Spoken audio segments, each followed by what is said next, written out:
As you'll see in the section Help Yourself to Mental Health, there are things you can do to help change how you feel. But what I want to talk about is how you can change how you feel by changing how you think. One of the most effective treatments for depression is cognitive behavioural therapy, or CBT. This is a way of understanding how thoughts can affect our feelings. What do we mean by thoughts? Thoughts are the things we tell ourselves. Sometimes thoughts come in words, and sometimes they come in pictures in our imagination. Sometimes they come and go so quickly that we don't even notice them. Feelings are different. We experience feelings in our body. We might feel angry or sad or anxious. Feelings are real and important. We need to notice when we're feeling down so that we can look after ourselves and do something to help us feel better. Let's see how thoughts and feelings are linked. Suppose I see my neighbour and she doesn't say hello. Hi. All sorts of thoughts might go through my mind. I might think she doesn't like me, or maybe I'm not worth saying hello to. And those thoughts might leave me feeling hurt. But what if I'd had a different thought? What if my thought had been, she must be busy? Then I would have felt differently. I wouldn't have felt hurt. Although it can take a bit of practice, noticing our thoughts is really important. We can then go on to test out whether a thought is true and helpful. Suppose you get home and you realise you've forgotten to buy something important from the shopping list. You think, I forgot to get the milk. I'm so stupid. The thought, I forgot to get the milk, is a fact. Listening to that thought means you can go out and buy some. I'm so stupid is unlikely to be a fact. The truthful alternative is probably that you forget things just like anybody else, and maybe there were things on your mind. Finding alternative thoughts that can express more truthfully what has happened can help you make changes to your feelings. Feelings are real. Anger, guilt, sadness are always real experiences.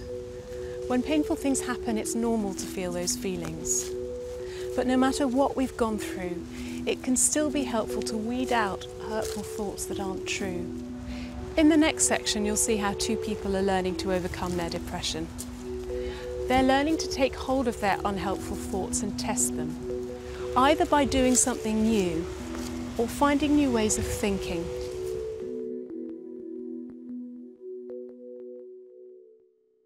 Ant can be very self-critical. He finds it difficult to see how likeable he is. He's just come back from a party.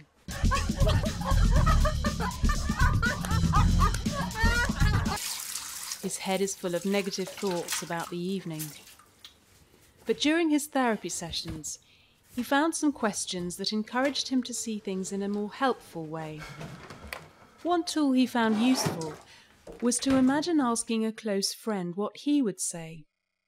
When the party had left him with thoughts about being a social failure, he decided to try this. All right then, Ray, what would you say? You'd probably say, it's true, I'm not the life and soul of the party, but hey, I am a good friend. Yeah. Having spilt his drink, he was remembering the laughter and assuming it was all directed at him. But what about tonight? I mean, how sad was that? I mean, what a loser. You're going to tell me, hey, maybe I'm not taking in the bigger picture.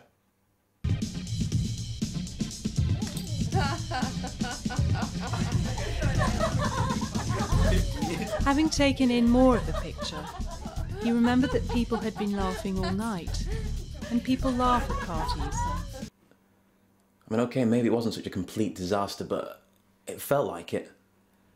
You're going to say I should think about the better things that happened tonight. The better things.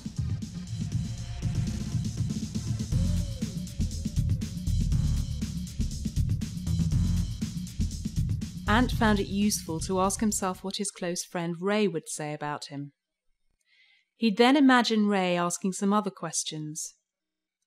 Am I taking in the whole picture? And am I forgetting some of the better things? He chose these questions because they gave him a broader view of the situation.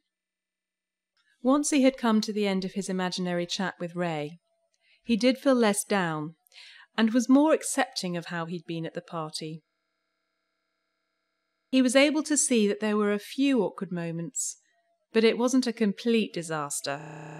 And actually, he'd quite enjoyed parts of the evening.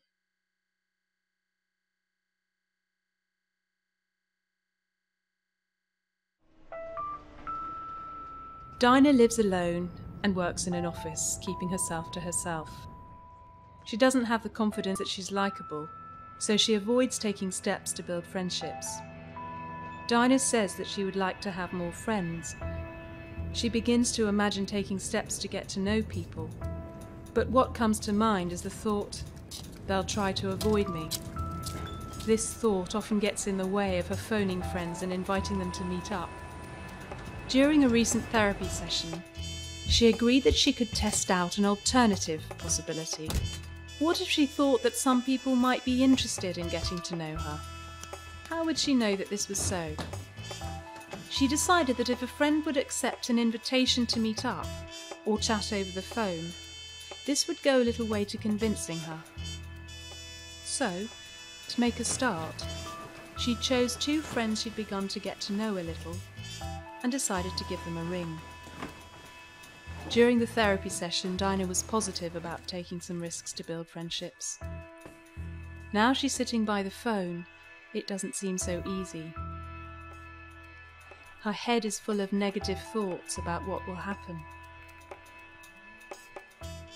Hello. Oh, hi, Lucy. It's Dinah here. Oh, hello, Dinah.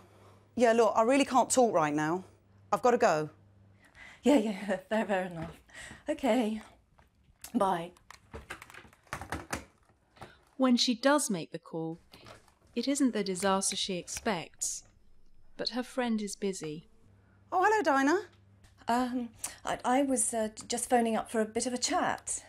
Yeah, look, I'm just about to have lunch now. Do you mind if I call you back later? No, that's fine.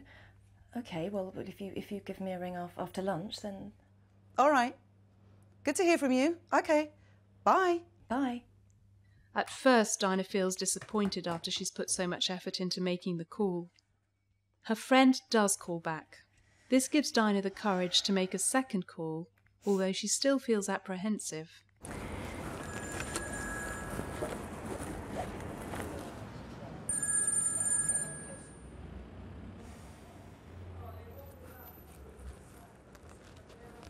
But the outcome is quite positive.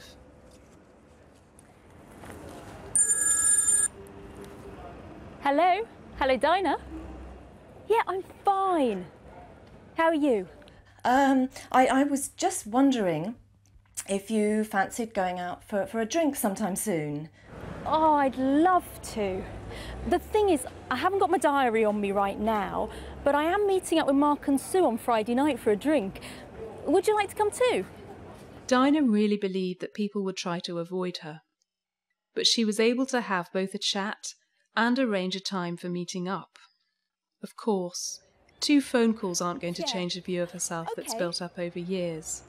All right, But then, she's bye. a little more confident about taking similar risks in the future, and she's a little more prepared to consider the idea that people might actually want to get to know her. These examples show 2 ways of testing the thoughts that may be getting you down. Ant asked himself certain questions to help give him a broader perspective, and Dinah tested her negative predictions by doing something she normally avoided. We all have negative thoughts, but we can learn to change them.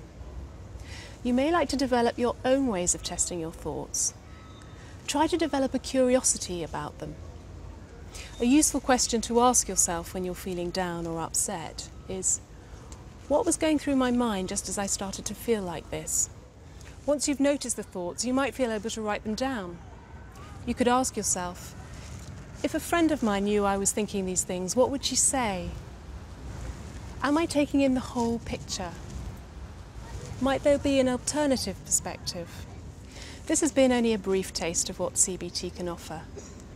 Getting into the habit of standing back from your thoughts and questioning them will take practice and courage. You don't need to be seeing a therapist to be making use of these ideas, but you might find it helpful to look at some of the books and websites that are listed on this DVD.